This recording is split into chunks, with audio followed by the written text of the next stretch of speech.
जय श्री कृष्ण। ओम नमो भगवते वासुदेवाय नमः। आप सुन रहे हैं पौराणिक अमृतवाणी द्वारा प्रसारित महाभारत कथा। कथा को सुनने के लिए हमारे चैनल को लाइक शेयर एंड सब्सक्राइब करें। चलिए आगे की कथा प्रारंभ करते हैं। उत्तम अधम ब्राह्मणों के साथ राजा का बर्ताव और केकय राज का उपाख्यान। युधिष्ठिर ने पूछा, पितामह, कुछ ब्राह्मण अपने वर्णोचित कर्मों में लगे रहते हैं, कुछ अपने कर्मों के विपरीत कर्म करते हैं, उनमें क्या अंतर है, यह मुझे बताइए। भीष्म जी ने कहा, जो विद्वान और उत्तम लक्षणों से संपन्न हैं, जिनकी सर्वत्र समान दृष्टि है, ऐसे ब्राह्मण ब्रह्मा जी के समान माने गए हैं। जो ऋक यजु और सामवेद का अध्ययन करके अपने कर्मों में लगे रहते हैं, वे ब्राह्मण देवता के समान समझे जाते हैं। जिन्होंने अपने जातीय कर्मों को छोड़ दिया है तथा जो कुत्सित कर्मों में प्रवृत्त होकर ब्राह्मणत्व से भ्रष्ट हो चुके हैं, वे ब्राह्मण शूद्र के तुल्य हैं। इसी तरह जिन्होंने वेद नहीं पढ़े, जो अग्निहोत्र नहीं करते, वे भी शूद्र के तुल्य हैं। इन सबसे धार्मिक राजा को कर और बेगार लेने का अधिकार है। न्यायालय में अभियुक्तों को पुकारने का काम करने वाले, वेतन लेकर देव मंदिर में पूजा करने वाले, ज्योतिषी, गांव के पुरोहित, रास्ते का टैक्स वसूल करने वाले, ये 5 प्रकार के ब्राह्मण चांडाल के समान हैं। ऋत्विज, राजपुरोहित, मंत्री, राजदूत और जासूस का काम संभालने वाले ब्राह्मण क्षत्रिय के तुल्य माने गए हैं। घुड़सवार, हाथी सवार, रथी और पैदल सिपाही का काम करने वाले ब्राह्मणों को वैश्य के समान समझा जाता है।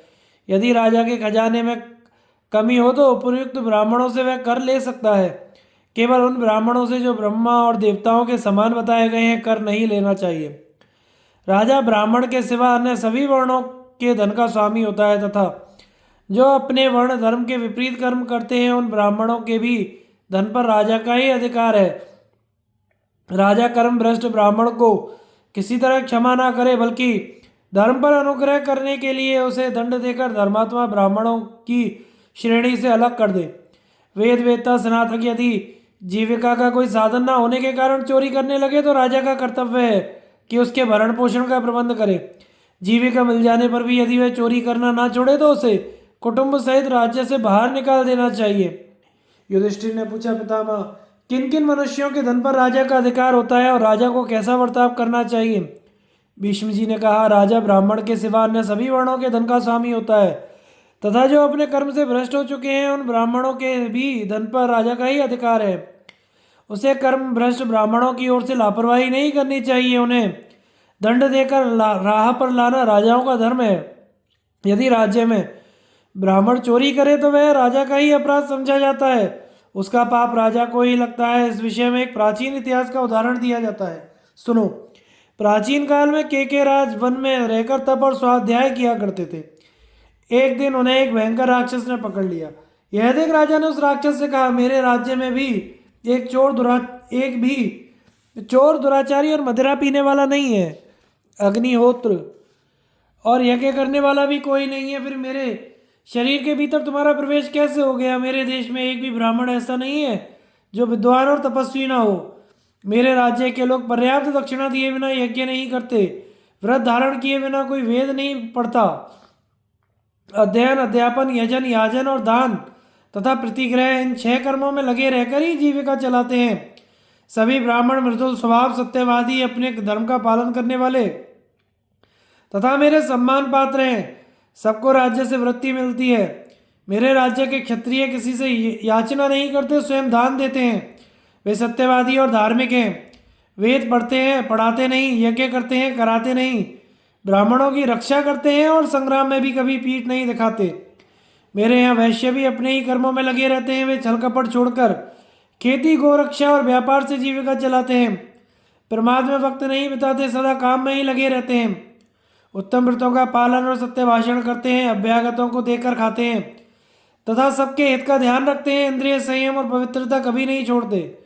मेरे राज्य के शूद्र भी अपने कर्तव्य से विमुख नहीं होते। वे ब्राह्मण आदि तीनों वर्णों की सेविका से जीविका चलाते हैं और किसी की निंदा नहीं करते। मैं भी दीन, दुखी, अनाथ, वृद्ध, दुर्बल, आतुर तथा स्त्रियों को अन्न वस्त्र देता रहता हूँ। अपने कुल धर्म, देश धर्म तथा जाति धर्म की परंपरा का कभी लोप नहीं होने देता। अपने राज्य के तपस्वियों की मैंने सदा ही पूजा और रक्षा की है। उन्हें सत्कार पूर्वक आवश्यक वस्तुएं दान की हैं। मैं देवता पितर तथा अतिथि आदि को उनका भाग अर्पण किए बिना कभी भोज नहीं करता। पराई स्त्री की ओर कुदृष्टि नहीं डालता। विद्वानों बूढ़ों और तपस्वियों का तिरस्कार नहीं करता। जब सारा देश सोता है उस समय भी उसकी रक्षा के लिए जागता रहता हूँ।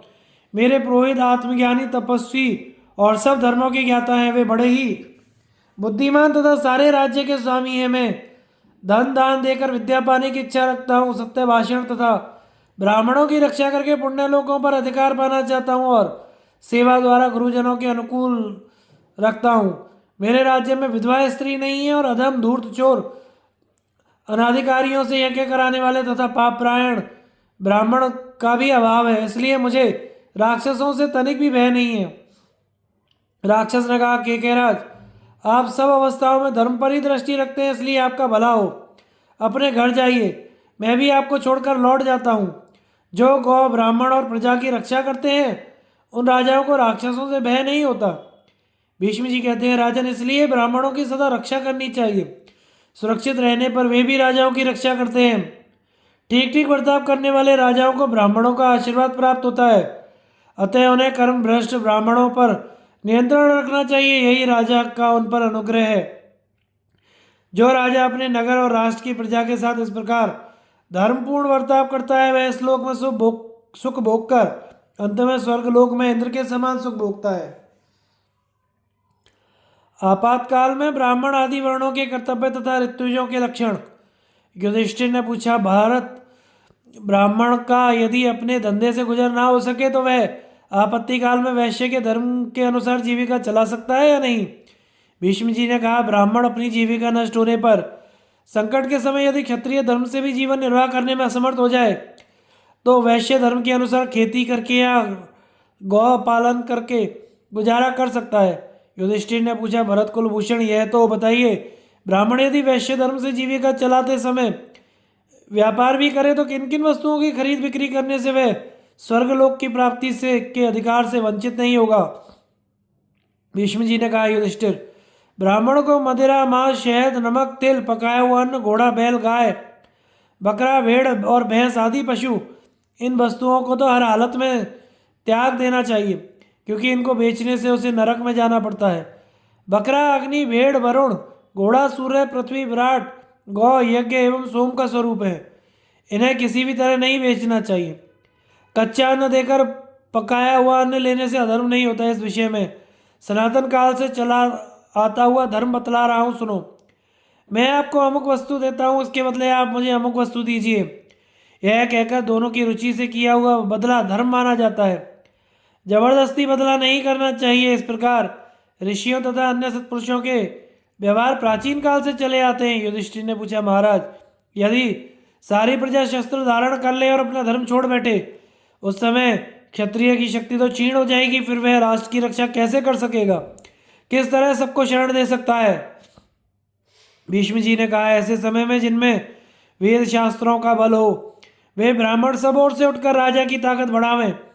जिसकी शक्ति क्षीण हो रही हो उस राजा को ब्राह्मण के बल का आश्रय लेकर अपनी उन्नति करनी चाहिए। जब डाकू और लुटेरे प्रजा में वर्ण संकरता फैला रहे हों और उनके द्वारा धर्म मर्यादा का उल्लंघन हो रहा हो उस समय इस अत्याचार को रोकने के लिए यदि सब जाति के लोग भी हथियार उठावें तो कोई दोष नहीं होता।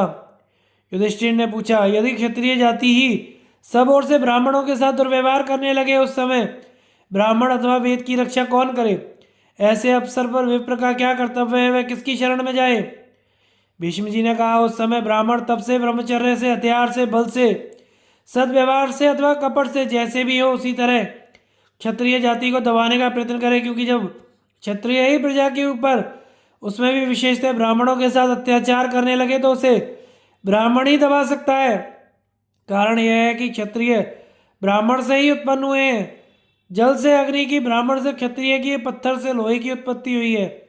इनका प्रभाव सब जगह तो काम करता है, मगर अपने को उत्पन्न करने वाले मूल कारण से मुकाबला पड़ने पर शांत हो जाता है। जब लोहा पत्थर काटता है, अग्नि जल के पास जाती है और क्षत्रिय ब्राह्मण से द्वेष करने लगता है तो ये तीनों नष्ट हो जाते हैं। यद्यपि क्षत्रिय का तेज और बल प्रचंड तथा अजय होते हैं तो भी ब्राह्मण से मुकाबला होने पर मंद पड़ जाते हैं। यदि कदाचित ब्राह्मण की शक्ति कम हो गई हो तो क्षत्रिय जाति भी दुर्बल पड़ गई हो। उस समय जब सब वर्णों के लोग ब्राह्मणों के साथ अत्याचार करते हो, तो जो लोग ब्राह्मणों की, धर्म की तथा अपनी रक्षा के लिए प्राणों की परवाह ना करके दुष्टों के साथ क्रोधपूर्वक लड़ते हैं, उन मनस्वी पुरुषों के पुण्य लोकों की प्राप्ति होती है। ब्राह्मण की रक्षा के लिए सबको शस्त्र ग्रहण करने का अधिकार है। यज्ञ, वेदाध्ययन, तपस्या और निराहार व्रत करने वाले लोगों को जिन उत्तम लोकों की प्राप्ति होती है, उनसे भी उत्तम लोग ब्राह्मण के लिए प्राण देने वाले शूरवीरों को प्राप्त होते हैं। ब्राह्मण यदि तीनों वर्णों की रक्षा के लिए शस्त्र ग्रहण करे तो उसे दोष नहीं लगता। जो लोग ब्राह्मणों से द्वेष करने वाले दुराचारियों को दबाने के लिए युद्ध की ज्वाला में अपने शरीर की आहुति दे डालते हैं, उन वीरों को नमस्कार है। मनु जी ने कहा कि ऐसे लोगों को ब्रह्मलोक की प्राप्ति होती है, जैसे अश्वमेध यज्ञ के अंत में अभ्रत स्नान करने वाले मनुष्य पाप रहित होकर पवित्र हो जाते हैं, उसी प्रकार युद्ध में शस्त्रों द्वारा मारे गए वीर भी पवित्र हो जाते हैं। सबके साथ मैत्री का व्यवहार करने वाले धर्मात्मा मनुष्य भी देश काल की परिस्थिति के अनुसार दूसरों की रक्षा के लिए कठोरतापूर्व वर्ताव, हिंसा रूप पाप करते हैं, तो उन्हें भी उत्तम गति ही प्राप्त होती है। अपनी रक्षा के लिए अन्य वर्णों में यदि कोई बुराई आ रही हो तो उसे रोकने के लिए तथा दुष्टों को दंड देने के लिए इन तीन अवसरों पर ब्राह्मण भी शस्त्र ग्रहण करे तो उसे दोष नहीं लगता। युधिष्ठिर ने पूछा, पितामह, जब लुटेरे अपना सिर उठावे, क्षत्रिय निर्बल हों और सब वर्ण के लोग एक दूसरे की स्त्रियों के साथ बलात्कार करने लगे और प्रजा की रक्षा का कोई उपाय ना सूझे, उस अवस्था में यदि कोई बलवान ब्राह्मण, वैश्य अथवा शूद्र धर्म की रक्षा के लिए दंड धारण करके प्रजा को लुटेरों के हाथ से बचावे, तो वह राजा हो सकता है या नहीं, राजकार्य कर सकता है या नहीं। भीष्म जी ने कहा, बेटा, जो अपार संकट से पार लगा दे, बिना नाव के डूबते हुए को नाव बनकर सहारा दे, वह शूद्र हो या कोई और सर्वथा सम्मान के योग्य है। डाकुओं के आक्रमण का शिकार होकर कष्ट पाती हुई अनाथ प्रजा को जिसकी शरण में जाने से सुख मिले, उसी को अपना बंधु समझकर प्रेम से सत्कार करना चाहिए। दूसरों का भय दूर करने वाला मनुष्य कोई भी क्यों ना हो, आदर का पात्र है। काठ का हाथी, चमड़े का हिरण, हिजड़ा मनुष्य, ऊसर खेत, नहीं बरसने वाले बादल और अनपढ़ ब्राह्मण और रक्षा ना करने वाला राजा, ये सब के सब निरर्थक हैं। जो सदा सत्पुरुषों की रक्षा करे और दुष्टों को दंड दे, वही राजा बनाने योग्य है, वही समूचे राष्ट्र का भार संभाल सकता है। युधिष्ठिर ने पूछा, पितामह, यज्ञ के ऋत्विज कैसे होने चाहिए? भीष्म जी ने कहा, बेटा, जो ऋक्, साम और यजुर्वेद के ज्ञाता, मीमांसा के विद्वान और राजा के लिए शांति, पुष्टि आदि कर्म करने वाले हों, वे ही ऋत्विज होने योग्य हैं। वे सब एक ही तरह के विचार रखने वाले, एक दूसरे के हितैषी, सर्वत्र समान दृष्टि रखने वाले, दयालु, सत्यवादी, ब्याज न लेने वाले तथा सरल स्वभाव के होने चाहिए। इसी तरह जो विद्वान द्रोह और अभिमान से रहित, लज्जा, क्षमा, शम, दम आदि गुणों से युक्त, बुद्धिमान, सत्यवादी, धीर, अहिंसक, राग द्वेष से शून्य, कुलीन, शास्त्रज्ञ, सदाचारी और ज्ञान से संतुष्ट हो, वही ब्रह्मा के आसन पर बैठने का अधिकारी है। तात, ये सभी ऋत्विज महान एवं सम्मान के योग्य हैं। मित्र और अमित्रों की पहचान। युधिष्ठिर ने पूछा, पितामह, छोटे से छोटा काम भी अकेले किसी की सहायता के बिना करना कठिन हो जाता है, फिर राजा का कार्य तो दूसरे की सहायता लिए बिना हो ही कैसे सकता है। इसलिए मंत्री का होना आवश्यक है। अब आप बताइए कि राजा का मंत्री कैसा होना चाहिए, उसका स्वभाव और आचरण किस तरह का हो, कैसे व्यक्ति पर विश्वास किया जाए और कैसे पर नहीं। भीष्म जी ने कहा, राजा के 4 प्रकार के मित्र होते हैं, सहार्थ, भजमान, सहज और कृत्रिम। 5वां मित्र धर्मात्मा होता है। वह किसी एक का पक्षपाती नहीं होता, ना दोनों पक्षों से वेतन लेकर कपटपूर्वक दोनों का ही मित्र बना रहता है। जिधर धर्म का पल्ला मजबूत होता है, उसी पक्ष का वह आश्रय ग्रहण करता है, अथवा जो राजा धर्म में स्थित होता है, वही उसे अपनी ओर खींच लेता है। उपर्युक्त मित्रों में से भजमान और सहज श्रेष्ठ माने जाते हैं। शेष 2 की ओर से सदा सशंक रहना चाहिए। वास्तव में तो अपने कार्य को दृष्टि में रखकर सब प्रकार के मित्रों से ही सावधान रहना चाहिए। राजा को मित्रों की रक्षा करने में भी कभी असावधान नहीं होना चाहिए, क्योंकि असावधान राजा सब लोगों का तिरस्कार करते हैं। मनुष्य का चित्त चंचल होता है। भला मनुष्य बुरा और बुरा भला हो जाया करता है। शत्रु मित्र और मित्र शत्रु बन जाते हैं। अतः किस पर कौन विश्वास करे, इसलिए मुख्य मुख्य कार्यों को दूसरों पर ना छोड़कर अपने सामने ही कराना चाहिए। किसी पर भी पूरा पूरा विश्वास कर लेने से धर्म और अर्थ दोनों का ही नाश हो जाता है। दूसरों पर पूरी तरह विश्वास करना अकाल मृत्यु को मोल लेना है। अंधविश्वासी को विपत्ति में पड़ना पड़ता है। वह जिस पर विश्वास करता है उसी की इच्छा पर उसका जीना निर्भर रहता है। इसलिए राजा को कुछ लोगों पर विश्वास भी करना चाहिए और उनकी ओर से सतर्क भी रहना चाहिए। यही सनातन राजनीति है। अपने अभाव में जिस मनुष्य का राज्य पर कब्जा हो सकता है उसे सदा चौकन्ना रहना चाहिए, क्योंकि विज्ञ पुरुषों ने उसकी शत्रुओं में गणना की है। जो मनुष्य राजा का अभ्युदय देख उसकी ओर और अधिक उन्नति चाहे और अवनति होने पर बहुत दुखी हो जाए, वही उत्तम मित्र है।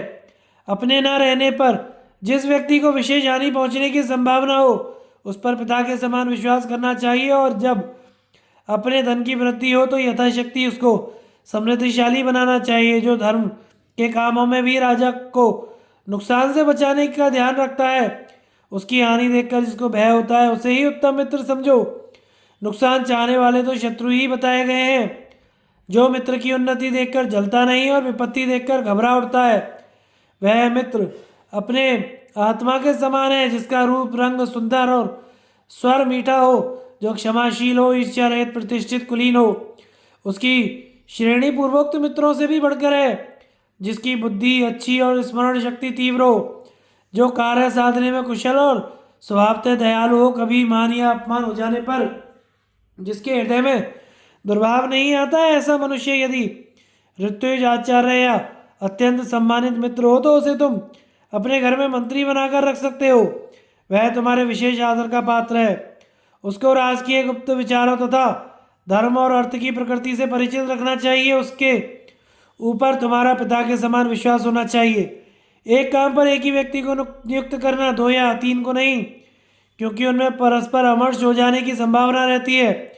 कारण कि एक कार्य पर नियुक्त हुए अनेक व्यक्तियों में प्राय मतभेद होता ही है। जो कीर्ति को प्रधानता देता और मर्यादा के भीतर कायम रहता है, शक्तिशाली पुरुषों से द्वेष और अनर्थ नहीं करता, कामना, भय, लोभ अथवा क्रोध से भी जो धर्म का त्याग नहीं करता, जिसमें कार्य कुशलता तथा आवश्यकता के अनुरूप बातचीत करने की पूरी योग्यता हो, उसे तुम अपना प्रधानमंत्री बनाना। जो कुलीन, शीलवान, सहनशील, डींग न मारने वाले, शूरवीर, आर्य, विद्वान तथा कर्तव्य और अकर्तव्य समझने में कुशल हो, उन्हें अमात्य के पद पर बिठाना एवं सत्कार पूर्वक सुख और सुविधा देना। ये तुम्हारे अच्छे सहायक सिद्ध होंगे और सब तरह के कामों की देखभाल करेंगे। युधिष्ठिर, तुम अपने कुटुंबियों को मृत्यु के समान समझकर उनसे सदा डरते रहना। जैसे पड़ोसी राजा अपने पास के राजा की उन्नति नहीं सह सकता, उसी प्रकार एक कुटुंबी दूसरे कुटुंबी का अभ्युदय नहीं देख सकता। जिसके कुटुंबी या सगे संबंधी नहीं है उसको भी सुख नहीं मिलता। इसलिए कुटुंबी जनों की अवहेलना नहीं करनी चाहिए। बंधु बांधव से हीन मनुष्यों को दूसरे लोग दबाते रहते हैं। दूसरों के दबाने पर अपने भाई बंधु ही सहारा देते हैं। यदि गैर आदमी अपने जाति वाले का अपमान कर रहा हो तो सजातीय बंधु उसे कभी बर्दाश्त नहीं कर सकता। अपने जाति वाले के अपमान को वह अपना ही अपमान समझेगा। इस प्रकार कुटुंबी जनों के रहने में गुण भी है और अवगुण भी। कुटुंब का व्यक्ति ना अनुग्रह मानता है ना नमस्कार करता है। उनमें भलाई बुराई दोनों देखने में आती हैं। राजा का कर्तव्य है कि वह अपने जातीय बंधुओं की का वाणी और क्रिया से सत्कार करे, सदा ही उनकी भलाई करता रहे, कभी कोई बुराई ना होने दे। उन पर विश्वास तो ना करे, किंतु विश्वास करने वाले की भांति उनके साथ बर्ताव करे। उनमें दोष है या गुण इसकी चर्चा ना करे। जो पुरुष सदा सावधान रहकर ऐसा बर्ताव करता है उसके शत्रु भी प्रसन्न होकर उसके साथ मित्रता का बर्ताव करने लगते हैं। जो कुटुंबी, सगे संबंधी, मित्र, शत्रु तथा उदासीन व्यक्तियों के साथ इस नीति के अनुसार व्यवहार करता है उसका श्रेयस चिरकाल तक बना रहता है। मंत्री की जांच, कालक वृक्षीय मुनि का उपाख्यान। भीष्म जी कहते हैं, ऊपर जो बताई गई है वह राजनीति की पहली वृत्ति है। अब दूसरी सुनो। जो भी मनुष्य राजा की आर्थिक उन्नति करे उसकी राजा को सदा रक्षा करनी चाहिए। यदि मंत्री खजाने से धन की चोरी करता हो और कोई सेवक या तटस्थ मनुष्य इस बात की सूचना देने आवे तो उसकी बात एकांत में सुननी चाहिए और मंत्री से उसकी रक्षा करनी चाहिए, क्योंकि धन हड़पने वाले मंत्री अक्सर ऐसे लोगों को मार डालते हैं। खजाना लूटने वाले लोग एक मत होकर उसके रक्षक को कष्ट देते हैं। यदि राजा की ओर से रक्षा का प्रबंध नहीं हुआ तो वह बेचारा बेमौत मारा जाता है। इस विषय में काल वृक्षीय मुनि और कौशल्य राज के संवाद रूपी प्राचीन इतिहास का ये लोग उदाहरण दिया करते हैं। सुना है कि एक बार कौशल देश के राजा क्षेमदर्शी के यहाँ एक कालक वृक्षीय नाम के मुनि पधारे। वे बंद पिंजड़े में एक कौआ लिए राज्य का समाचार जानने के लिए उस राजा के राज्य में कई बार चक्कर लगा चुके थे। घूमते समय वे लोगों से कहते, सज्जनों, तुम लोग भी कौए की विद्या सीखो। मैंने सीखी है, इसलिए कौए मुझे भूत और भविष्य की बातें बता दिया करते हैं। इस प्रकार घोषणा करते हुए वे बहुत लोगों के साथ राज्य में घूमते हुए फिरे। उस समय उन्होंने राजकार्य में नियुक्त हुए कर्मचारियों की बहुत सी अनुचित कार्रवाइयाँ देखी। राष्ट्र के सभी व्यवसायों पर उन्होंने दृष्टि डाली और उसकी असलियत का पता लगाया। जो राजा के धन का अपहरण करते थे उनको भी जान लिया। इसके बाद वे कौए को साथ लेकर राजा से मिलने आए और बोले, मैं इस राज्य की सारी बातें जानता हूँ।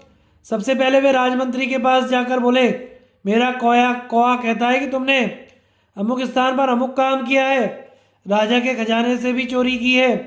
इस बात को अमुक अमुक व्यक्ति जानते हैं, इसलिए शीघ्र ही राजा के पास चलकर अपना अपराध स्वीकार कर लो। इसी तरह उन्होंने कई आदमियों से कहा। उन लोगों ने भी खजाने की चोरी की थी। वे सब कहते थे कि मेरे कौए की भी बात आज तक झूठी नहीं सुनी गई, तुम लोग अवश्य अपराधी हो।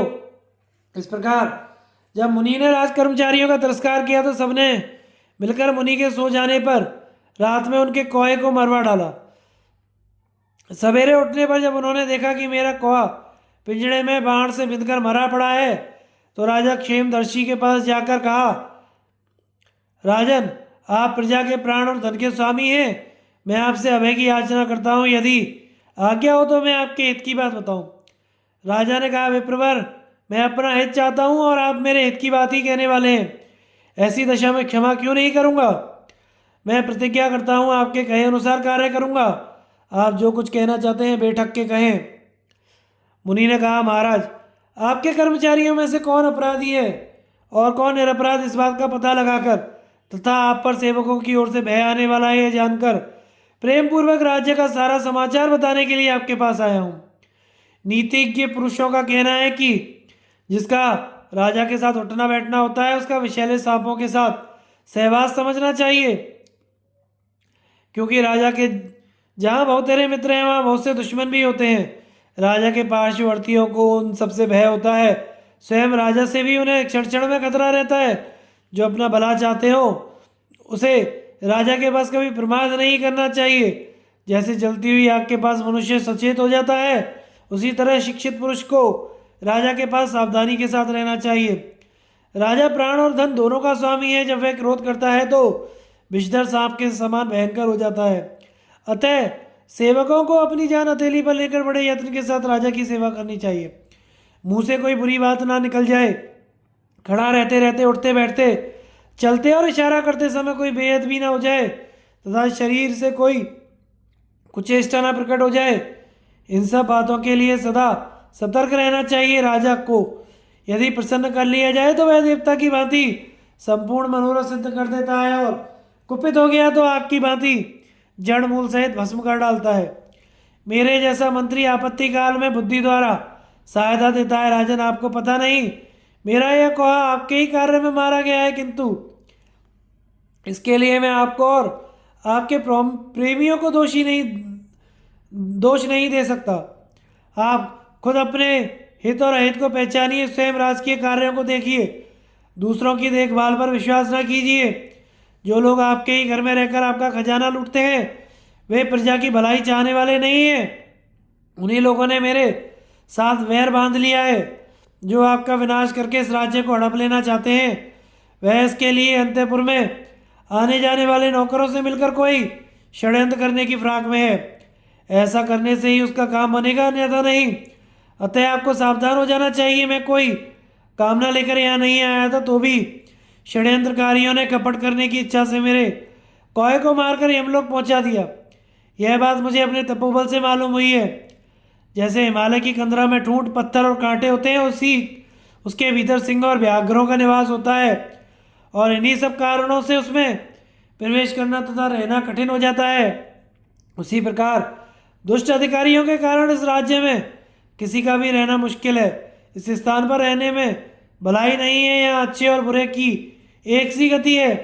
पापी और पुण्य आत्मा, अपराधी और निरपराध दोनों के ही मारे जाने की एकांदेशा है।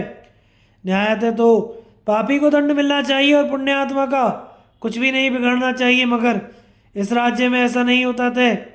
यहाँ रहना ठीक नहीं है। समझदार मनुष्य को तो जल्दी ही यहाँ से खिसक जाना चाहिए। सीता नाम की एक नदी है जिसमें नाव ही डूब जाती है, ऐसी ही आपके यहाँ की राजनीति भी है। इसमें मेरे जैसे सहायकों के डूबने की आशंका है। मैं तो इसे सबको नष्ट करने वाली एक प्रकार की फांसी ही समझता हूँ। राजन, आपने ही जिन्हें मंत्री बनाया, आपने ही जिनका पालन किया, वे आपसे ही मिलकर आपके हित का नाश करना चाहते हैं। मैं राजा के साथ रहने वाले अधिकारियों का शील स्वभाव जानना चाहता था, इसलिए बहुत डरता हुआ सावधानी के साथ रहा हूँ। ठीक उसी तरह जैसे कोई सांप वाले मकान में रहता है। इस देश के राजा जितेंद्रिय हैं या नहीं, इसके अंदर रहने वाले सेवक इनके वश में तो नहीं है। इनका राजा पर प्रेम तो है, अथवा राजा अपनी प्रजा से प्रेम करते हैं ना। यही बातें जानने की इच्छा से मैं यहाँ आया था। जैसे भूखे को भोजन अच्छा लगता है, उसी प्रकार आपको देखकर मुझे बड़ी प्रसन्नता हुई। किंतु आपके मंत्री अच्छे नहीं जान पड़ते। मैं आपकी भलाई करने वाला हूँ, यही इन लोगों ने मुझ में सबसे बड़ा दोष पाया है। यद्यपि मैं इन लोगों से द्रोह नहीं करता, तो भी मुझे द्रोही समझकर ये मुझ पर दोष दृष्टि रखने लगे हैं। जिसकी पीठ तोड़ दी गई हो, उस सांप के समान दुष्ट हृदय वाले शत्रु से सदा डरते रहना चाहिए। इसीलिए मैं यहाँ रहना नहीं चाहता। राजा ने कहा, ब्राह्मण श्रेष्ठ, आप मेरे महल में रहिए। मैं आपको बड़ी हिफाजत और सत्कार से रखूँगा। जो आपको नहीं रहना देना चाहेंगे, वे खुद ही नहीं रहने पाएंगे। इसके बाद उन लोगों के साथ कैसा व्यवहार किया जाए, इसको आप ही सोचिए भगवान। जिस तरह राजदंड को मैं अच्छी तरह धारण कर सकूं, मेरे द्वारा अच्छे कार्य होते रहे, वह सब सोचकर आप मुझे कल्याण के मार्ग पर लाइए। मुनि ने कहा, राजन, पहले तो कौए को मारने का जो अपराध है, इसको प्रकट किए बिना ही एक एक मंत्री को उसका अधिकार छीनकर दुर्बल कर डालिए। इसके बाद अपराध के कारण का पूरा पूरा पता लगाकर क्रमशः एक एक व्यक्ति को मौत के घाट उतार दीजिए। एक एक करके मारने के लिए मैं इसलिए कहता हूँ कि बहुत से लोगों पर जब एक ही तरह का दोष लगाया जाता है, तो वे सब मिलकर एक हो जाते हैं। उस दशा में वे बड़े बड़े कंटकों को भी मसल डालते हैं। अतः ये गुप्त विचार कहीं दूसरों पर प्रकट ना हो जाए, इसी वैसे में ये बातें बता रहा हूँ। राजन, अब मैं आपको अपना परिचय देता हूँ। मेरा आपके साथ पुराना संबंध है। मैं आपके पिता का आदरणीय मित्र हूँ। मेरा नाम कालक वृक्षीय मुनि है।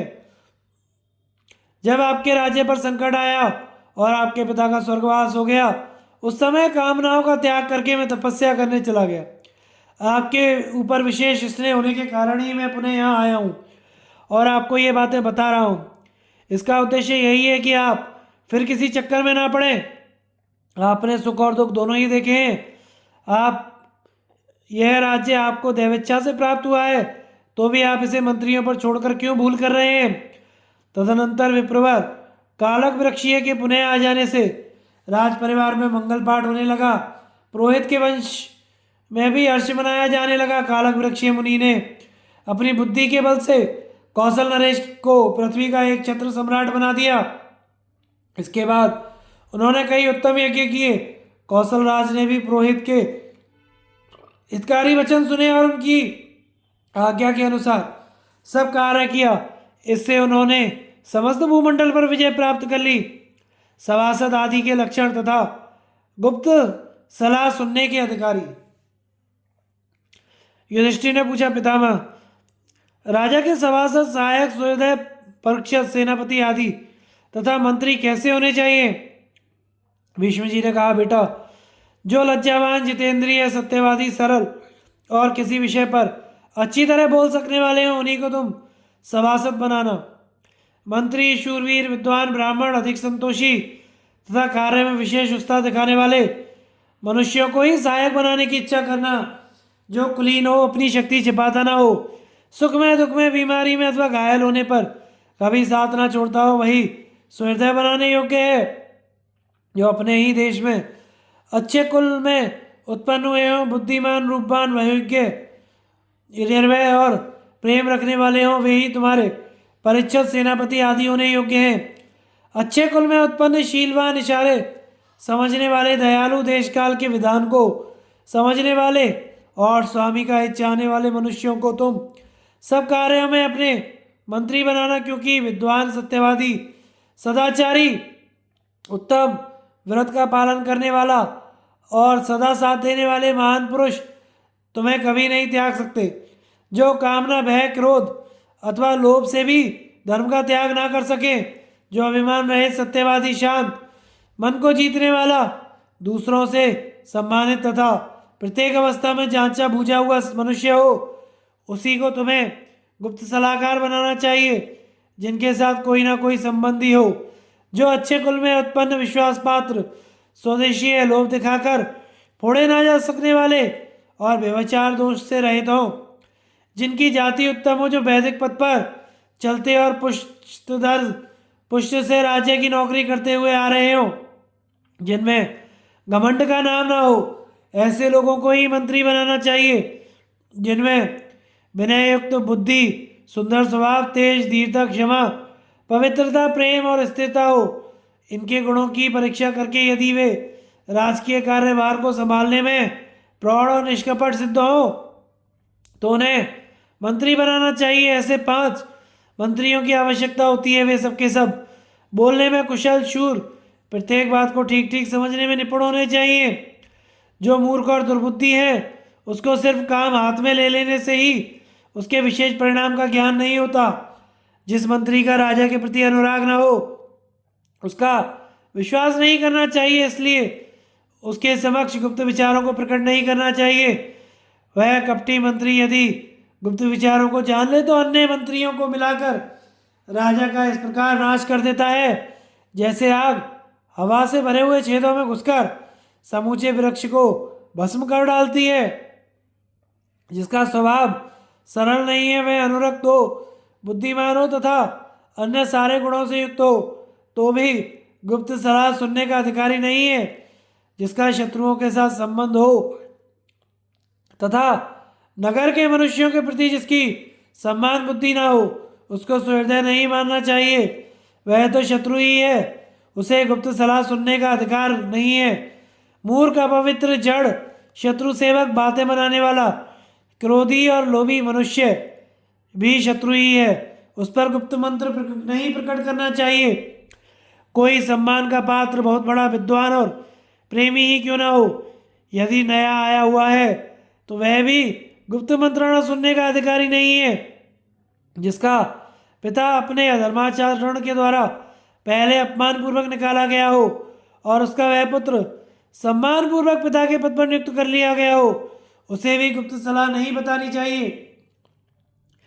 जिसकी बुद्धि शुद्ध और धारण शक्ति प्रबल हो, जो स्वदेश में ही उत्पन्न शुद्ध आचरण वाला हो, विद्वान हो तथा सब तरह के कामों की में परीक्षा करने पर ईमानदार साबित हुआ हो, वह गुप्त सलाह सुनने का अधिकारी है। जो ज्ञान विज्ञान से संपन्न, अपने पक्ष तथा शत्रु के पक्ष के लोगों की प्रकृति को परखने वाला तथा राजा का अपना अभिन्न सुहृदय हो, वह भी गुप्त सलाह सुन सकता है। जो सत्यवादी, शीलवान, गंभीर, लज्जावान और कोमल स्वभाव वाला हो तथा पुष्टधर पुष्ट राजा की सेवा में रहता आया हो, वह भी मंत्रणा सुनने का अधिकारी है। संतोषी, सत्पुरुषों द्वारा सम्मानित, सत्यवादी, चतुर, पाप से घृणा करने वाला, राजकीय मंत्रणा को समझने वाला, समय की पहचान रखने वाला और शूरवीर मनुष्य भी सलाह सुनने योग्य माना गया है। जो राजा चिरकाल तक दंड धारण किए रहने की इच्छा रखता हो उसे अपनी गुप्त सलाह उस आदमी को बतानी चाहिए जो सारे जगत को समझा बुझाकर अपने वश में कर लेने की शक्ति रखता हो। नगर और देश के लोग जिस पर धर्मतः विश्वास करते हो, जो नीति का विद्वान हो, वह गुप्त मंत्रणा सुनने का अधिकारी है। इसलिए जो उपर्युक्त सभी गुणों से संपन्न और लोगों की प्रकृति को परखने वाले हों, ऐसे पुरुषों को ही सम्मान पूर्वक मंत्री के पद पर नियुक्त करना चाहिए। मंत्री कम से कम 3 होने चाहिए। मंत्रियों को चाहिए कि राजा, अमात्य, सेना अध्यक्ष आदि प्रकृतियों के तथा शत्रुओं के भी छिद्रों पर निगाह रखे, क्योंकि राजा के राज्य की जड़ है मंत्रियों की नेक सलाह। उसी के आधार पर राज्य का अभ्युदय होता है। जैसे कछुआ अपने सब अंगों को समेटे रहता है, उसी तरह राजा को भी अपने गुप्त विचार छिपाए रखना चाहिए। जो मंत्री राज्य के गुप्त मंत्र को छिपाए रखता है वे बुद्धिमान है। मंत्री ही राजा का कवच है। सेना आदि तो शरीर मात्र है। राजदूत राज्य की जड़ है और गुप्त मंत्रणा उसका बल है। यदि मंत्री मद, क्रोध, मान और ईर्ष्या त्याग कर राजा का अनुसरण करते हैं तो वे सुखी होते हैं। जो 5 प्रकार के छल से रहित हो, ऐसे मंत्रियों के साथ गुप्त परामर्श करना चाहिए। राजा पहले तीनों मंत्रियों की पृथक पृथक सलाह जानकर उस पर विचार करे, फिर अपना जो निश्चय हो उसको और दूसरों के निश्चय को धर्म, अर्थ, काम के तत्व को समझने वाले पुरोहित ब्राह्मण से निवेदन करके उसकी राय पूछे।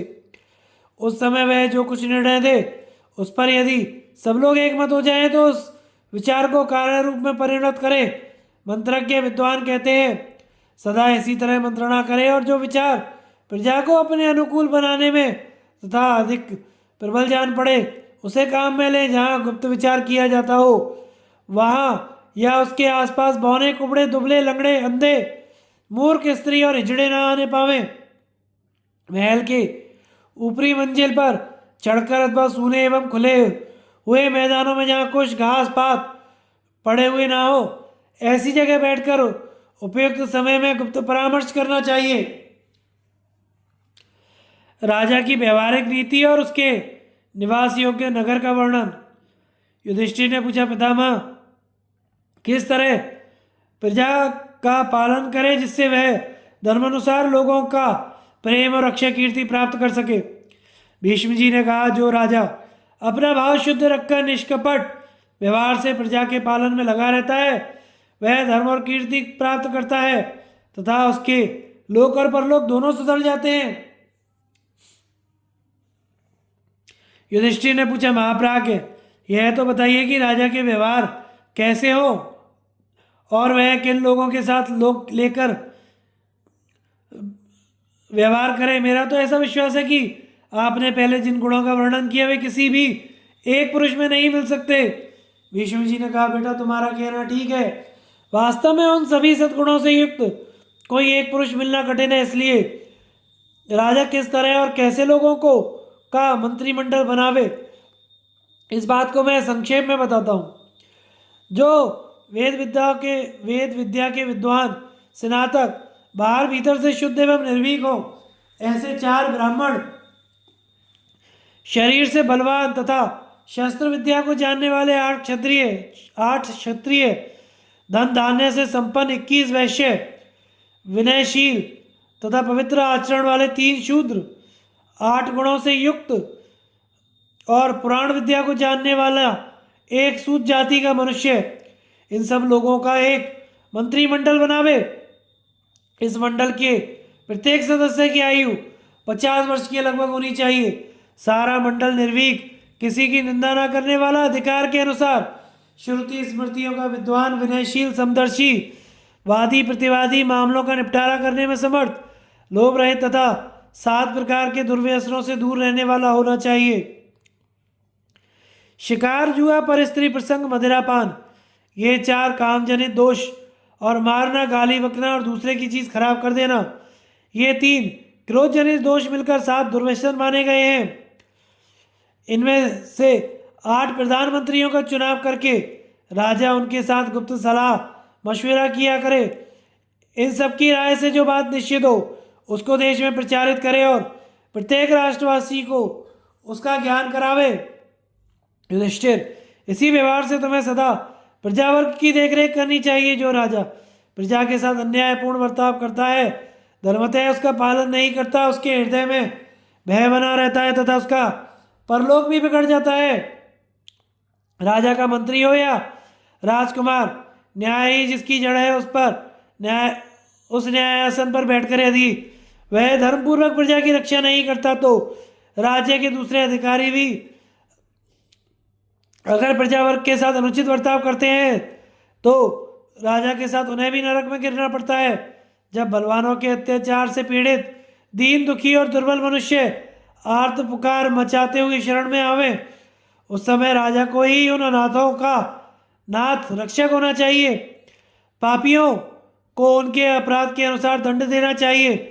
उनमें से जो धनी हो उनको तो संपत्ति से वंचित कर देना चाहिए, जो गरीब हो उन्हें जेल खाने में कैद करना चाहिए। जो बहुत दुष्ट हो उन्हें पीट कर राह पर लाना चाहिए। जो राजा का खून करने की कोशिश करे, घर में आग लगावे, चोरी करे अथवा वर्ण संकर संतान पैदा करे, ऐसे मनुष्य को अनेकों प्रकार के कठोर दंड देना चाहिए। यदि राजा राग द्वेष रहित एवं समत्व भाव से युक्त है और अपराध के अनुसार उचित रीति से प्रजा को दंड देता है, तो इससे उसको पाप नहीं लगता, बल्कि उसके द्वारा सनातन धर्म का पालन होता है। परंतु जो मूर्ख मनमाना दंड देता है, वह इस लोक में तो कलंकित होता ही है, मरने के बाद उसे नरक में भी जाना पड़ता है। दूसरों की शिकायत करने मात्र से ही किसी को दंड ना दे, अपराध का भली भांति निश्चय करके ही दंड दे अथवा रिहाई करे। राजा किसी भी आपत्ति में क्यों ना हो, दूत का वध ना करे। दूत की हत्या करने वाला राजा अपने मंत्रियों के साथ नरक में पड़ता है। दूत में 7 गुण होने चाहिए। वह अच्छे कुल में उत्पन्न हो, उसका कुटुंब बड़ा हो, उसमें बोलने की शक्ति हो, वह कार्य कुशल, प्रिय बोलने वाला, सत्यवादी तथा स्मरण शक्ति से संपन्न हो, राजा का प्रीतिहारी, द्वारपाल तथा शिरोरक्षक में भी यही गुण होने चाहिए।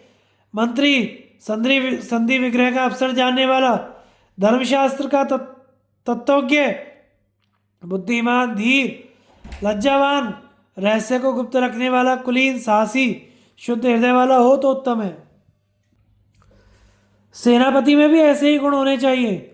इसके सिवा वह मोर्चाबंदी, यंत्र चलाना, नाना प्रकार के अस्त्रों का प्रयोग करना ठीक ठीक जाने, पराक्रमी हो, सर्दी, गर्मी, आंधी और वर्षा के कष्ट को धैर्यपूर्वक सहे तथा शत्रुओं की कमजोरी को समझने वाला हो।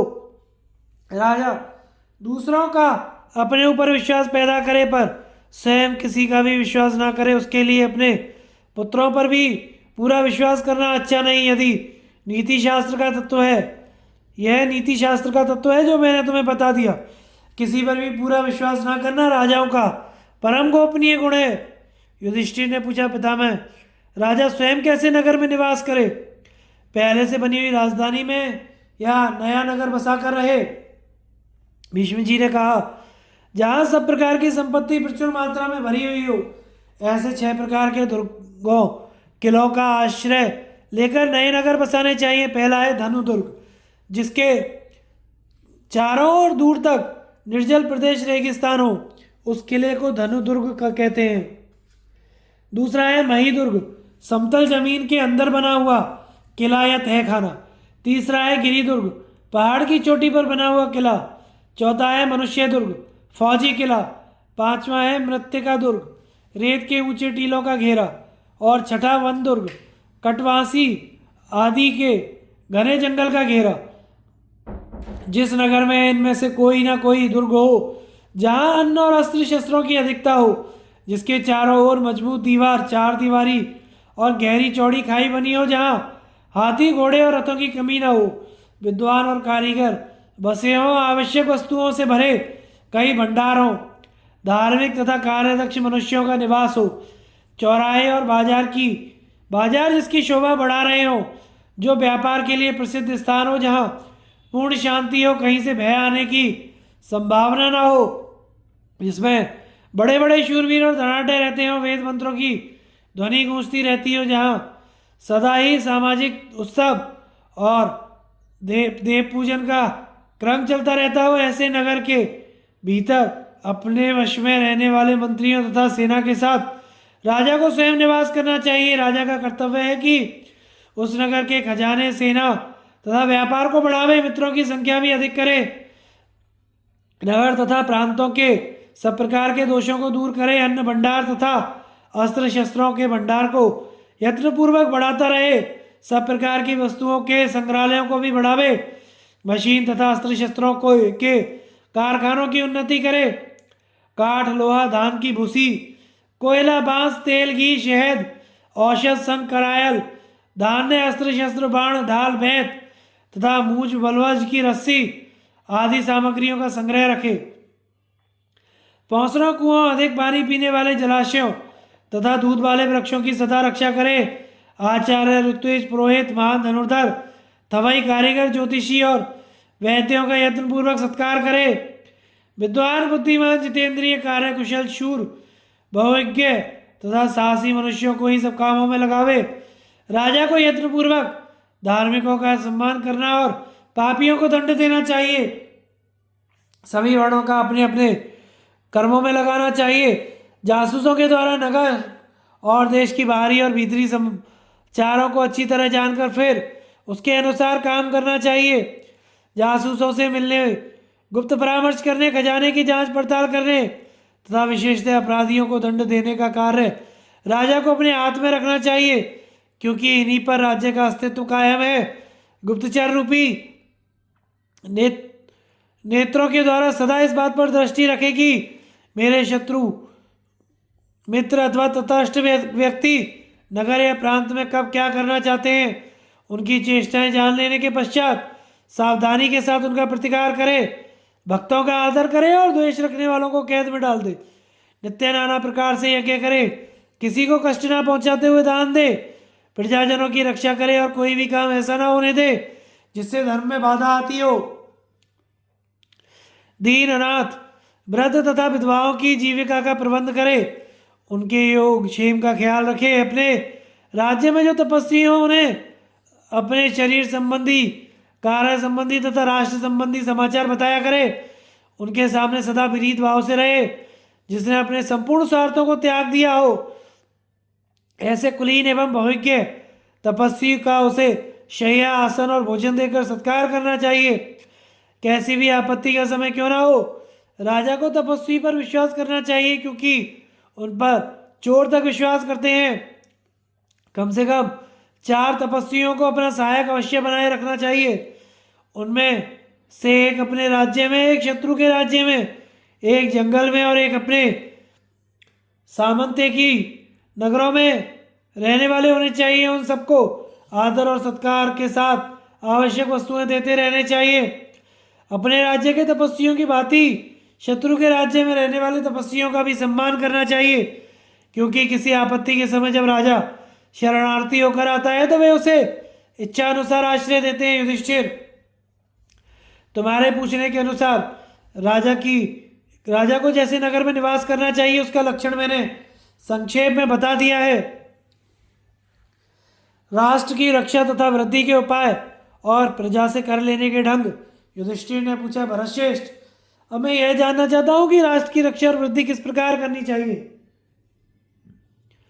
भीष्म ने कहा, युधिष्ठिर, एक गांव का, 10 गांव का, 20 गांव का, 100 गांव का तथा 1000 गांव का एक एक अधिपति बनाना चाहिए। गांव के स्वामी का यह कर्तव्य हो कि गांव वालों के मामलों का तथा उस गांव में जो अपराध होते हैं उन सबका पता लगावे और उनकी पूरी रिपोर्ट 10 गांव के मालिकों के पास भेजे। इसी प्रकार 10 गांव वाला 20 गांव वाले को, 20 गांव वाला 100 गांव वाले के पास तथा 100 गांव वाला 1000 गांव वाले के अधिकारी के पास अपने गांवों की रिपोर्ट भेजे। फिर 1000 गांव वाला मालिक स्वयं राजा के यहाँ जाकर अपने पास आई हुई रिपोर्ट पेश करे। गांव में जो उपज हो वह गांव के मालिकों के ही अधिकार में रहनी चाहिए। वे लोग वेतन के रूप में उसमें से नियत अंश का उपभोग कर सकते हैं। अपनी आमदनी में से वे 10 गांव के अधिपतियों को कर दिया करें। 10 गांव के अधिकारियों को 20 गांव के मालिकों के लिए कर देना चाहिए। वे लोग उसी से अपना भरण पोषण करें। जो 100 गांव का मालिक हो उसके खर्च के लिए एक गांव की आमदनी देनी चाहिए। वह गांव बहुत बड़ी बस्ती वाला संपन्न होना चाहिए तथा उसका इंतजाम कई मालिकों की सुपुर्दगी में रहना चाहिए। यदि सिर्फ उसी के अधीन कर दिया जाए तो लोभवश उसके द्वारा प्रजा को सताए जाने का भय है। इसी तरह 1000 गांव के मालिक के लिए एक कस्बे की आमदनी देनी चाहिए। इन मालिकों के जिम्मे युद्ध संबंधी तथा गांव के प्रबंध संबंधी जो कार्य सौंपे गए हों उनकी निगरानी के लिए एक मंत्री गवर्नर की नियुक्ति करनी चाहिए जो धर्म को जानने वाला, आलस्य रहित हो। अथवा प्रत्येक बड़े बड़े नगर जिले में एक एक अध्यक्ष कलेक्टर नियुक्त करना चाहिए जो वहाँ के सभी कामों की देखभाल करे और उनके लिए अच्छी व्यवस्था सोचे। वह अपने अपने मंडल के सभी ग्राम अध्यक्षों के यहाँ जा जाकर उनके कार्यों की जांच पड़ताल करता रहे। प्रत्येक नगराध्यक्ष के पास गुप्तचर होना चाहिए जो प्रजा के साथ होने वाले ग्रामाध्यक्षों के बर्ताव की सूचना दिया करे। खुफिया जांच से जो लोग प्रजा को चूसने वाले, पापी, दूसरों का धन हड़पने वाले और शठ प्रतीत होते हो, ऐसे अधिकारियों से वह प्रजा की रक्षा करे। राजा को माल खरीद बिक्री, रास्ते की दूरी, उसके मंगाने का खर्च वर्ज, उसकी लागत तथा बचत का विचार करके ही व्यापारियों पर टैक्स लगाना चाहिए। इसी तरह माल की तैयारी, उसकी खपत, कारीगरी की मध्यम उत्तम आदि श्रेणियों का विचार रखते हुए शिल्प एवं शिल्पकारों पर कर लगाना चाहिए। इतना अधिक टैक्स ना लगावे कि देने वालों को विशेष कष्ट हो। उनका काम और मुनाफा देखकर ही सब कुछ करे। अधिक लोग के कारण अपने आधारभूत राज्य और प्रजाओं के जीवनभूत खेतीबाड़ी आदि को चौपट न कर डाले। तृष्णा को रोककर प्रजा का प्रेम प्राप्त करे, क्योंकि अधिक चूसने वाले राजा से सारी प्रजा द्वेष करने लगती है। ऐसी दशा में उसका कल्याण कैसे हो सकता है, जिससे प्रजावर्ग का प्रेम हट जाता है, जो उसे कोई फायदा नहीं पहुंचता। बुद्धिमान राजा को चाहिए कि वह बछड़े की तरह राष्ट्र से लाभ उठावे। जैसे बछड़ा अधिक काल तक पूरा दूध पीकर बलवान होने के बाद ही भारी भार उठाने में समर्थ होता है, और गौ को अधिक दूध लेने से दूध ना मिलने के कारण जब वह कमजोर हो जाता है और तो काम नहीं दे पाता। इसी प्रकार राज्य का भी अधिक दोहन करने से प्रजा दरिद्र हो जाती है, फिर उससे कोई बड़ा काम नहीं हो सकता। जो राजा अपने राष्ट्र पर अनुग्रह करके उसकी रक्षा करता है और उसकी उचित आमदनी से अपनी जीविका चलाता है, उसे बहुत लाभ होता है। अपने यहाँ तैयार हुए माल को बेचने के लिए बाहर भेजने से जो आय होती है उसे निर्यात कहते हैं। राजा को विपत्ति के समय काम आने के लिए अपने देश में निर्यात का धन बढ़ाना चाहिए और अपने राष्ट्र को घर में रखा हुआ खजाना समझना चाहिए। जब कोई संकट आवे, उस समय धन की आवश्यकता हो तो देश की प्रजा और राष्ट्र पर आने वाले भय का ज्ञान कराना चाहिए। उससे कहना चाहिए, सज्जनों, अपने देश पर बहुत बड़ी आपत्ति आ पहुंची है। शत्रुओं के आक्रमण का भारी खतरा है। मेरे दुश्मन बहुत से लुटेरों के साथ लेकर इस देश को संकट में डालना चाहते हैं। इस घोर आपत्ति और दारुण भय के समय में आप लोगों की रक्षा के लिए धन चाहता हूँ। जब संकट टल जाएगा उस समय आपका सारा धन वापस कर दूंगा। यदि शत्रु आ गए तो आपका सारा धन जबरदस्ती लूट ले जाएंगे, फिर वह वापस नहीं देंगे। इसके सिवा उनके आने से आपके बाल बच्चों की जिंदगी भी खतरे में पड़ सकती है। बाल बच्चों की रक्षा के लिए ही धन का संग्रह किया जाता है। यदि मुझे आपकी सहायता प्राप्त हुई तो मैं इन सब की रक्षा करके आपको आनंदित करूंगा। अपनी शक्ति भर राष्ट्र को आप लोगों को कष्ट ना होने दूंगा। जैसे बलवान बैल समय पड़ने पर भारी बोझ उठाता है, उसी प्रकार विपत्ति के समय आप लोगों को भी कुछ भार सहना चाहिए। समय की गतिविधि जानने वाले राजा को इसी प्रकार मधुर वाणी से समझा बुझाकर प्रजा से धन लेना चाहिए। नगर की रक्षा के लिए चार दीवारी बनवानी चाहिए। सेवकों का भरण पोषण करना चाहिए। युद्ध के भय को टालना है तथा सबके योगक्षेम की चिंता करनी है। इन सब बातों की आवश्यकता दिखाकर व्यापारियों पर कर लगाना चाहिए। जो राजा व्यापारियों के हानि लाभ की ओर से लापरवाह होकर उन्हें सताता है, वे राज्य छोड़कर चले जाते हैं, जंगल में रहने लगते हैं इसलिए उनके साथ कठोरता का नहीं कोमलता का बर्ताव करना चाहिए। व्यापार करने वालों को सांत्वना दे, उनकी रक्षा करे, उन्हें धन की सहायता दे, उनकी स्थिति को कायम रखने का प्रयत्न करे तथा उन्हें आवश्यक वस्तुएं देकर सदा उनका प्रिय कार्य करे। व्यापारियों को उनका परिश्रम का फल सदा देते रहना चाहिए, क्योंकि वे ही राष्ट्र के वाणिज्य व्यवसाय तथा खेती बाड़ी की उन्नति करते हैं। अतः बुद्धिमान राजा सदा उन पर प्रेम रखे, सावधानी रखकर उनके साथ दयालुता का बर्ताव करे, उन पर हल्का टैक्स लगावे और ऐसा प्रबंध करे जिससे वे कुशलतापूर्वक देश में सब जगह रहकर विचरण कर सकें। युधिष्ठिर, राजा के लिए इससे बढ़कर इसका कोई दूसरा काम नहीं है। युधिष्ठिर ने पूछा, दादाजी, राजा किसी संकट में ना होने पर भी यदि खजाना बढ़ाना चाहे तो उसे किस तरह का उपाय काम में लाना चाहिए? भीष्म जी ने कहा, धर्म की इच्छा रखने वाले राजा को देश और काल की परिस्थिति का ध्यान रखते हुए अपनी बुद्धि और बल के अनुसार प्रजा के इस साधन में संलग्न रहना और सदा उसका पालन करते रहना चाहिए। जिसमें प्रजा की और अपनी भी भलाई जान पड़े, उसी कार्य को वह सारे राष्ट्र में प्रचार करे। जैसे भौरा धीरे धीरे फूल का रस लेता है, उसके वृक्ष को काटता नहीं है, जैसे मनुष्य बछड़े को कष्ट देकर धीरे धीरे गाय का दूध दूहता है, उसके थनों को कुचल नहीं डालता, तथा जैसे जैसे जोंक धीरे धीरे शरीर का रक्त चूसती है, उसी प्रकार राजा भी कोमलता के साथ ही राष्ट्र से कर वसूल करे। जैसे बाघिन अपने बच्चे को दांत से पकड़कर इधर उधर ले जाती है परंतु उसे पीड़ा नहीं पहुंचने देती, इसी तरह कोमल उपायों से ही राजा अपने राष्ट्र का दोहन करे, धीरे धीरे धन संचित करे, उचित समय पर योग्य कार्य के लिए प्रजा को समझा बुझाकर ही विशेष कर वसूल करना चाहिए। कुछ समय में और अनुचित कार्य के लिए नहीं। शराब खाना खोलने वाले वैश्याएं, कुट्टनियां, वैश्याओं के दलाल, ज्वारी, ऐसे बुरे पेशे करने वाले और भी जितने लोग हों वे समूचे राष्ट्र को रसातल में भेजने वाले होते हैं, उन सबको दंड देकर दबाए रखना चाहिए। अन्यथा राज्य में रहकर वे भले लोगों को तबाह करते रहते हैं। मनु जी ने पहले ही समस्त प्राणियों के लिए एक नियम बना दिया है कि आपत्ति काल को छोड़कर बाकी समय में कोई भी किसी से कुछ भी ना मांगे। यदि ऐसी व्यवस्था ना होती तो सब लोग भीख मांगकर ही निर्वाह करते, कोई भी काम में मन ना लगाता। ऐसी दशा में सारा संसार नष्ट हो जाता। राजा ही सबको नियम के भीतर रखने में समर्थ होता है। जो राजा प्रजा को मर्यादा के भीतर नहीं रखता उसे प्रजा वर्ग के पाप का चौथाई भाग खुद भोगना पड़ता है। यदि सबको मर्यादा के भीतर रखे तो वह प्रजा के चतुर्थांश पुण्य का भागी होता है। इसलिए राजा को उचित है कि वह सब पापियों को दंड देकर उन्हें सदा नियंत्रण में रखे।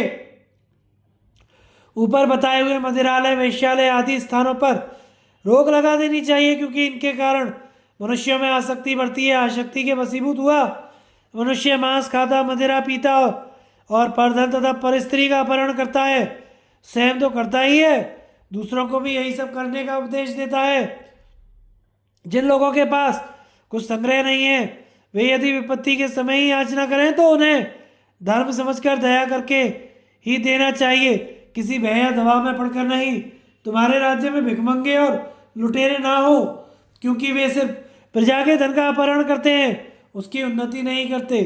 जो जीवों पर अनुग्रह करते और प्रजा के अभ्युदय में सहायक होते हैं, ऐसे ही लोगों की संख्या राज्य में बढ़नी चाहिए। प्राणियों का नाश करने वाले लोगों को राज्य में नहीं रहने देना चाहिए। जो अधिकारी मुनासिब से ज़्यादा लगान वसूलते हों उन्हें दंड देना चाहिए, तथा वे कितना कर लेते हैं इसकी जांच के लिए निरीक्षक नियुक्त करना चाहिए। खेती, गौरक्षा, वाणिज्य, इस तरह के अन्य व्यवसायों में अधिक आदमियों को लगाना चाहिए। उक्त व्यवसाय करने वाले लोगों को हर तरह के संकट से बचाना चाहिए। राजा को उचित है कि वह देश के धनी व्यक्तियों को दावत देकर बुलावे और उनका यथोचित सम्मान करके कहे, आप लोग मेरे सहायक होकर प्रजा पर कृपा दृष्टि रखें। धनी लोग राष्ट्र के प्रधान अंग तथा संपूर्ण प्राणियों के आधार होते हैं। विद्वान, शूरवीर, धनी, धर्मनिष्ठ, स्वामी, तपस्वी, सत्यवादी तथा बुद्धिमान मनुष्य ही प्रजा की रक्षा करते हैं। इसलिए युधिष्ठिर, तुम सब प्राणियों से प्रेम रखो और सत्य, सरलता, क्षमा तथा दया आदि सब धर्मों का पालन करो। ऐसा करने से तुम्हें दंड धारण की क्षमता, खजाना, मित्र तथा राज्य की भी प्राप्ति होगी। राजा के नीतिपूर्ण बर्ताव और उसके द्वारा धर्म पालन की आवश्यकता। भीष्म जी कहते हैं, युधिष्ठिर, जिन वृक्षों के फल खाने के काम आते हैं उनको तुम्हारे राज्य में कोई काटने ना पावे, इसका ध्यान रखना। मूल और फल धर्मतः ब्राह्मण के धन बताए जाते हैं, इसलिए भी उनको काटना ठीक नहीं है। यदि ब्राह्मण अपने लिए जीविका का प्रबंध ना होने से दुर्बल हो जाए और उस राज्य को छोड़कर अन्यत्र जाने लगे तो राजा का कर्तव्य है कि वह परिवार सहित उस ब्राह्मण के लिए जीविका का प्रबंध करे।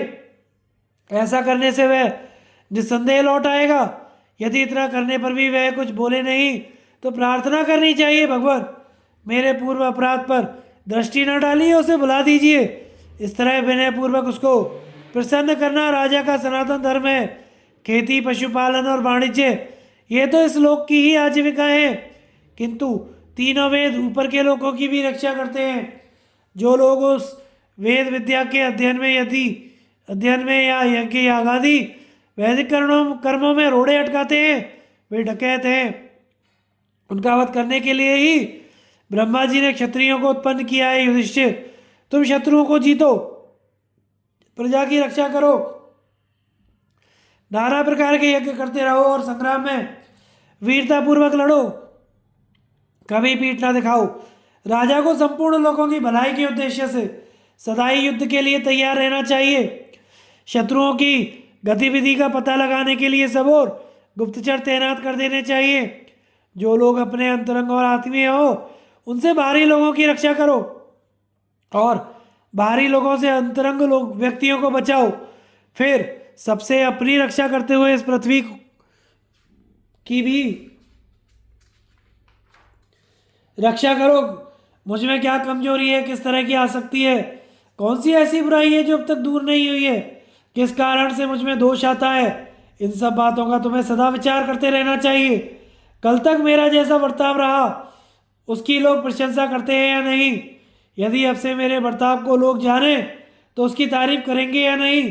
क्या प्रांत में अथवा समूचे राष्ट्र में मेरा यश लोगों को अच्छा लगता है? ये बातें जानने के लिए विश्वास पात्र गुप्तचरों को पृथ्वी पर सब और घुमाते रहना चाहिए। तात युधिष्ठिर, जो धर्मज्ञ, धैर्यवान, संग्राम से कभी पीठ न दिखाने वाले शूरवीर हैं, जो राज्य में रहकर जीविका चलाते हैं अथवा राजा के आश्रित रहकर जीते हैं, तथा जो अमात्य और तटस्थ वर्ग के लोग हैं वे तुम्हारी प्रशंसा करें या निंदा, तुम्हें सबका सत्कार ही करना चाहिए, क्योंकि किसी का कोई भी काम सर्वथा सबको अच्छा ही लगे ऐसा संभव नहीं है। प्राणियों के शत्रु, मित्र और मध्यस्थ होते हैं। भारत माल खरीदने वाले व्यापारी तुम्हारे राज्य में अधिक टैक्स के भार से पीड़ित होकर उद्विग्न तो नहीं रहते हैं। किसान लोग ज़्यादा लगान लिए जाने के कारण अत्यंत कष्ट पाकर तुम्हारा राज्य छोड़ते तो नहीं है, क्योंकि किसान ही राज्य का भार ढोते हैं, वे ही दूसरे लोगों का भी पालन पोषण करते हैं। इन्हीं के दिए हुए अन्न से देवता, पितर, मनुष्य, सर्प, राक्षस, पशु, पक्षी सभी की जीविका चलती है। यदि मैंने राष्ट्र के साथ किए जाने वाले राजा के वर्ताव का वर्णन किया है, इसी से राजाओं की रक्षा होती है, इसी विषय को लेकर आगे की बात भी बता रहा हूँ। ब्रह्मवेत्ता उतथ्य ऋषि ने प्रसन्न होकर युवनाश्व के पुत्र मानधाता को जो उपदेश दिया था वह सब तुम्हें सुना रहा हूँ, सुनो। उतथ्य ने कहा, मानधाता, राजा धर्म की रक्षा और प्रचार के लिए होता है, विषय सुखों का उपभोग करने के लिए नहीं। तुम्हें यह जानना चाहिए कि राजा संपूर्ण जगत का रक्षक है। यदि वह धर्माचरण करता है तो देवता होता है, धर्म का त्याग करता है तो वह नरक में पड़ता है। धर्म के ही ऊपर संपूर्ण भूतों की स्थिति है और धर्म राजा के आश्रय से रहता है। परम धर्मात्मा और श्री संपन्न राजा धर्म का साक्षात स्वरूप है। यदि वह धर्म का पालन नहीं करता तो देवता उसकी निंदा करते हैं और वह पाप की मूर्ति समझा जाता है। जो अपने धर्म में प्रवृत्त रहते हैं उनकी ही अभीष्ट सिद्धि देखी जाती है। सारा संसार उस मंगलमय धर्म का अनुसरण करता है। यदि राजा पाप को नहीं रोकता है तो देश में धार्मिक बर्ताव का उच्छेद हो जाता है, सब और महान अधर्म फैल जाता है, जिससे प्रजा को दिन रात भय बना रहता है। यह मेरी वस्तु है, यह मेरी नहीं है, ऐसा कहना कठिन हो जाता है। सत्पुरुषों की बनाई हुई कोई भी धार्मिक व्यवस्था रहने नहीं पाती। जब पाप का बल बढ़ जाता है और मनुष्य के लिए अपनी स्त्री, अपने पशु, अपने खेत या घर का ठिकाना नहीं रहता, देवताओं की पूजा बंद हो जाती है, पितरों के श्राद्ध रुक जाते हैं, अतिथियों का सत्कार नहीं होता और द्विज लोग व्रत धारण कर ब्रह्मचर्य पालन पूर्वक वेदाध्ययन नहीं करते, ब्राह्मण यज्ञ नहीं करते, बूढ़े जंतुओं की तरह मनुष्यों का मन घबराहट में पड़ा रहता है। ये लोक और परलोक दोनों पर दृष्टि रखकर ऋषियों ने स्वयं ही राजा की सृष्टि की। उन्होंने सोचा, राजा सब प्राणियों में महान और धर्म का साक्षात विग्रह होगा, अतः जिसमें धर्म विराज रहा हो उसे ही राजा कहते हैं। इसलिए राजा का कर्तव्य है कि वह धर्म का पालन प्रसार करे। धर्म के बढ़ने से ही संपूर्ण प्राणियों का अभ्युदय होता है और उसकी हानि सबकी हानि होती है, इसलिए धर्म का लोप नहीं होने देना चाहिए। ब्रह्मा जी ने प्राणियों के कल्याणार्थी धर्म की सृष्टि की है, इसीलिए अपने देश में धर्म का प्रचार कराना चाहिए। यह प्रजाजनों पर महान अनुग्रह होगा। राजा वही है जो धर्माचरण पूर्वक प्रजा का पालन करता है। इसलिए तुम भी काम और क्रोध त्याग कर धर्म की ही रक्षा करो। धर्म ही राजाओं के लिए सबसे बढ़कर है और कल्याण करने वाला है। धर्म का मूल है ब्राह्मण, इसलिए ब्राह्मणों का सदा ही सम्मान करना चाहिए। ब्राह्मणों की इच्छा पूर्ण ना करने से राजा के ऊपर भय आता है। राजन संपत्ति का पुत्र है दर्प, जो अधर्म के अंश से उत्पन्न हुआ है। उसने बहुत से देवताओं, असुरों और राजर्षियों का विनाश कर डाला है। उसको जो जीत लेता है वही राजा होता है। दर्प से पराजित हो जाने पर वह दास कहलाता है। यदि तुम चिरकाल तक राज सिंहासन पर विराजमान रहना चाहते हो तो ऐसा बर्ताव करो जिससे तुम्हारे द्वारा दर्प और अधर्म को प्रोत्साहन न मिले। मतवाले, असावधान बालक तथा पागलों से बचो, उनके परिचय से भी दूर रहो। यदि वे एक साथ रहकर सेवा करना चाहें तो उनकी सेवा से तो सर्वदा ही बचे रहो। इसी तरह जिसको एक बार कैद किया गया हो उस मंत्री से, पराई स्त्रियों से, ऊंचे ऊंचे दुर्गम पहाड़ से और हाथी, घोड़े तथा सर्पों से बचकर रहो। कृपणता, अभिमान, दंभ और क्रोध का सर्वथा परित्याग करो। बंध्याओं, वेश्याओं, परस्त्रियों और कुमारी कन्याओं के साथ समागम न करो। जब राजा धर्म की ओर से असावधान रहता हो तो उत्तम कुलों में वर्ण संकर मनुष्यों के अंश से पापी और राक्षस जन्म लेते हैं। नपुंसक, काने, लंगड़े, लूले, गूंगे तथा बुद्धिहीन बालकों की उत्पत्ति होती है। इसीलिए प्रजा के हित का ख्याल करके राजा को विशेष रूप से धर्म का आचरण करना चाहिए। राजाओं के प्रमाद से और भी बहुत से बड़े बड़े दोष प्रकट होते हैं। वर्ण संकरों को जन्म देने वाले पाप कर्मों की वृद्धि होती है। गर्मी के मौसम में ठंडक और सर्दी में भी गर्मी पड़ने लगती है। कभी सूखा पड़ जाता है, कभी अधिक वर्षा होती है। प्रजा में तरह तरह के रोग फैल जाते हैं। आकाश में धूमकेतु तथा तारे उगते हैं, भयंकर ग्रह दिखाई देने लगते हैं तथा राजा के विनाश की सूचना देने वाले नाना प्रकार के उत्पात दृष्टिगोचर होते हैं। जो राजा अपनी रक्षा नहीं करता वह प्रजा की भी रक्षा नहीं कर सकता। प्रथम तो उसकी प्रजा का नाश होता है, उसके बाद वह स्वयं भी नष्ट हो जाता है। जब दो आदमी मिलकर एक की वस्तु छीन लेते हैं और बहुत से मिलकर दो को लूटते हैं तथा कुमारी कन्या पर बलात्कार होने लगता है, उस समय इन सारे अपराधों का दोष राजा पर ही लगाया जाता है।